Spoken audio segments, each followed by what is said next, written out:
The picturesque landscapes of Bakota, located in the Khmelnytsky region, attracts thousands of tourists every year. The unique microclimate is comparable to Yalta, and the Dniester is surrounded by forests and cliffs that protect the coasts from northern airflows. Many of my colleagues and acquaintances who came here to relax are pleased. They really like it, and even compared to the sea, it's probably better here. However, besides its natural beauty, Bakota has a sad and murky history. This area is often called Ukraine's Atlantis. Since construction of the Dniester hydroelectric power station in 1973, the area was flooded. People were forced to leave their homes forever, and their villages were lost beneath the waves.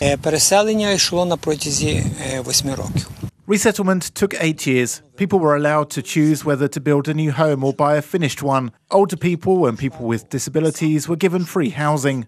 Taras Horbnyak lived in Bakota for 27 years. He remembers where the school was and where his parents' home once stood. He also remembers how trees and houses were pulled down to clear out the reservoir bottom. People say that you can see the dome of a church under the water. Their houses and trees are visible at the bottom. Do not believe it. There are no trees and houses there anymore.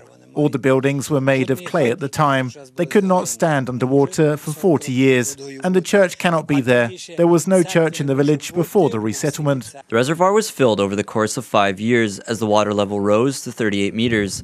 Residents of the village close to the river were severely affected by it. As a result of the construction of the Dniester hydroelectric power plant, 28 villages disappeared from the face of the earth.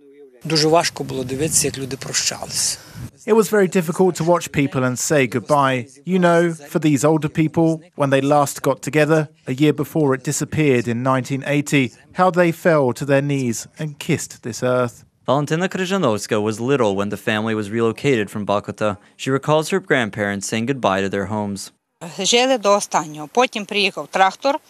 lived here to the end. Then a tractor came and they told us to come out because everything will be leveled. They took their bundles and left. The history of Bakota is now fading and overgrown with myths. Still, the natural and historic value of the area is becoming oddly popular. Tourists are attracted here by the Kurnik, a high cliff on the banks of the Dniester. Similarly, a nearby cave monastery from the 14th century is hidden among the rocks, attracting pilgrims and visitors with its mystic charm.